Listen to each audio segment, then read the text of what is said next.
பேரும் அல்லும்படி 6 முதல் 60% வரை ஆடி தள்ளுபடியுடன் சூப்பர் சரவணா ஸ்டோர்ஸ். ஆச்சி மசாலா எந்த சமையலும் ருசி தேடும் ரகசியம் 20 ரூபாய். ஹாலிடேஸ்னாலே அது நம்ம ஜிடி ஹாலிடேஸ் தான். GT holidays, South India's #1 travel brand. You know you are special when you're with GT Holidays. இவங்கள்ட்டே நான் டைரக்டா ஒரு கேள்வி கேட்குறேன். அவங்களால சிம்பிளான இருக்கும். அவங்க அப்பா என்ன பண்றாங்கன்னா அதுவே வந்து ஆன்சர் பண்ணுறேன். விருதுநகர் மாவட்டம் சிவகாசி அருகே திருத்தங்களில் உள்ள அரசு பெண்கள் மேல்நிலைப் பள்ளியில் தொழில்துறை அமைச்சர் கீர்த்தனா அண்மையில் திடீர் ஆய்வு மேற்கொண்டார். இந்த ஆய்வின் போது பள்ளி வளாகத்தில் உள்ள சமையலறை மற்றும் கழிவறைகளை பார்வையிட்ட அவர் அவற்றின் சுகாதார தரத்தை மேம்படுத்த அதிகாரிகளுக்கு உத்தரவிட்டார். மேலும் அங்குள்ள கணினி அறிவியல் ஆய்வகத்தில் கணினிகள் பயன்படுத்தப்படாமல் தூசிகள் படிந்து மூடி வைக்கப்பட்டிருந்தது குறித்தும் அங்கிருந்தவர்களிடம் அவர் கேள்வி எழுப்பினார். இதன் தொடர்ச்சியாக வகுப்பறைக்கு சென்ற அமைச்சர் கீர்த்தனா அங்கிருந்த மாணவிகளிடம் ஆங்கிலத்தில் சில கேள்விகளை எழுப்பினார். அப்போது அமைச்சரின் ஆங்கில கேள்விகளுக்கு பதிலளிக்க முடியாமல் மாணவிகள் சிலர் திணறியதாக கூறப்படுகிறது. இதனால் மாணவிகள் வெறுமனே பாடங்களை மனப்பாடம் செய்யாமல் அவற்றின் பொருளை புரிந்து படிக்கும் வகையில் ஆசிரியர்கள் பாடங்களை நடத்த வேண்டும் என்று அவர் அறிவுறுத்தினார். அப்போது அவர் முதல் பெஞ்ச் மாணவியே தடுமாறும் போது கடைசி வரிசையில் அமர்ந்திருக்கும் மாணவிகளின் நிலை என்னவாக இருக்கும் என்று குறிப்பிட்டு பேசியிருந்தார். இந்த ஆய்வு தொடர்பான வீடியோ காட்சிகள் சமூக வலைதளங்களில் வெளியாகி பெரும் சர்ச்சையை ஏற்படுத்தின.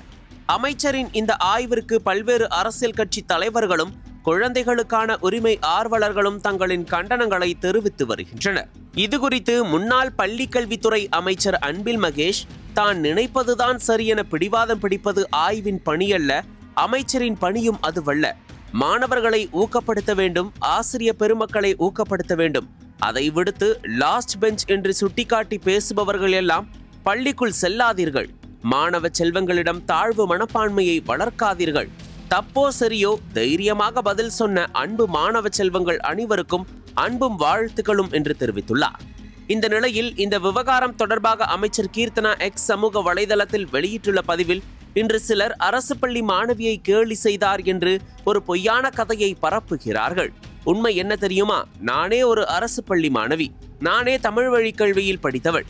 இன்று என் ஆங்கிலத்தை வைத்து என்னை கேலி செய்கிறவர்கள் உண்மையில் என்னை மட்டுமல்ல, என்னை போன்ற அரசு பள்ளி மாணவர்களையும் தமிழ் வழியில் படிக்கும் லட்சக்கணக்கான குழந்தைகளையும் கேலி செய்கிறார்கள். நான் பள்ளியில் கணிதம், அறிவியல், சமூக அறிவியல் அனைத்தையும் தமிழில்தான் படித்தேன். எனக்கு 2ஆம் மொழியாக பிரெஞ்சு படிக்கும் வாய்ப்போ உயர்தர தனியார் பள்ளியில் படிக்கும் வசதியோ இல்லை. கார்ப்பரேட் உலகிற்குள் சென்றபோது ஆங்கிலத்தில் தடுமாறினேன், தவறுகள் செய்தேன், கற்றுக்கொண்டேன், இன்னும் கற்றுக்கொண்டே இருக்கிறேன். அதில் எனக்கு எந்த வெட்கமும் இல்லை. இன்று என்னை ஆங்கிலத்திற்காக இணையத்தில் கூட்டமாக கேலி செய்கிறவர்கள் அதேபோல் ஆங்கிலத்தில் தடுமாறும் ஒரு அரசு பள்ளி மாணவனையும் ஒரு தமிழ் வழி மாணவியையும் இதே போல அவமானப்படுத்த மாட்டார்கள் என்று யார் உறுதி தர முடியும்? ஒரு அரசு பள்ளி மாணவன் உலக மேடையில் நிற்க வேண்டும். ஒரு தமிழ் வழி மாணவி எந்த மேடையிலும் தலையை நிமிர்ந்து பேச வேண்டும். அதற்கான சூழலை உருவாக்குவதே என் நோக்கம். என்னை விமர்சியுங்கள், என் பணியை கேள்வி கேளுங்கள். ஆனால் ஒரு தலைமுறையின் தன்னம்பிக்கையை கேலி செய்யாதீர்கள். மேலும் பரப்பப்படும் அந்த வீடியோவை நான் எடுக்கவில்லை. அது ஊடகங்கள் எடுத்த காட்சி. நான் யாரையும் படம் எடுக்க சொல்லவில்லை. ஊடகங்கள் செய்தி சேகரிப்பது அவர்களின் பணி. உண்மையை அறிய விரும்பினால் அவர்களிடமே கேளுங்கள். இன்னொரு கேள்வி, இன்று என்னை கேலி செய்கிற அரசியல்வாதிகள் மற்றும் அவர்களை ஆதரிப்பவர்கள் அவர்களின் சொந்த குழந்தைகள் எத்தனை பேர் அரசு பள்ளிகளில் தமிழ் வழியில் படிக்கிறார்கள்? அரசு பள்ளியில் படித்த ஒரு பெண்ணை கேலி செய்வது எளிது. ஆனால் அந்த அரசு பள்ளியில் படித்த பெண் இன்று இந்த இடத்தில் நிற்பதே என் பதில் என தெரிவித்துள்ளார். இப்போ இவங்கள்ட்டே நான் டைரக்டா ஒரு கேள்வி கேட்குறேன். அவங்களால சிம்பிளான இதுதான். அவங்க அப்பா என்ன பண்றாங்கன்னா நம்ம கேட்கலாம். அதுவே வந்து ஆன்சர் பண்ண முடியும். சொல்லுடா, தெரிஞ்சதை சொல்லு.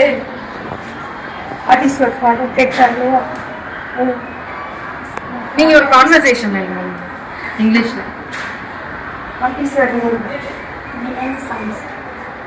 கிளியரான சென்டென்ஸ் கேட்டா சொல்லலாம். இல்லடா,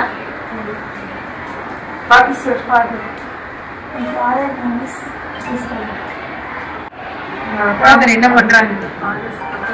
What is your father's profession? Profession.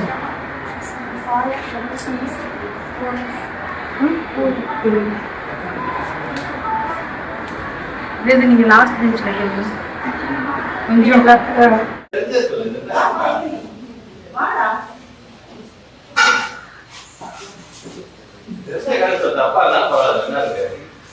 நம்ம சாஸ்திரம் நம்ம பெற்றோட தானே பேசிட்டு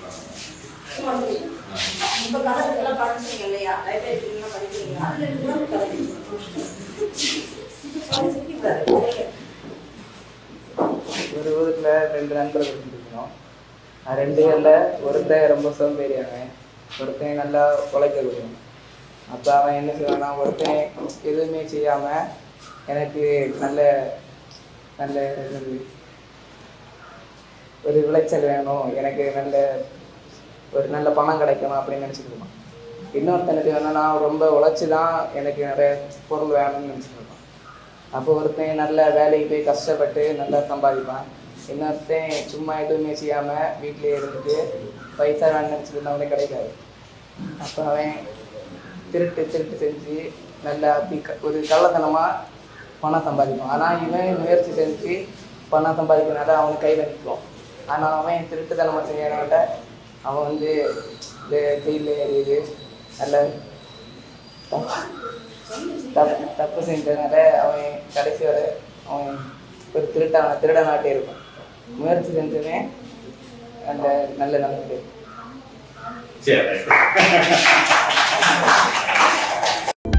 அனல் பறக்கும் செய்திகளை அப்டேட் செய்து கொள்ள நக்கீரன் களத்தை இப்பவே சப்ஸ்கிரைப் பண்ணுங்க.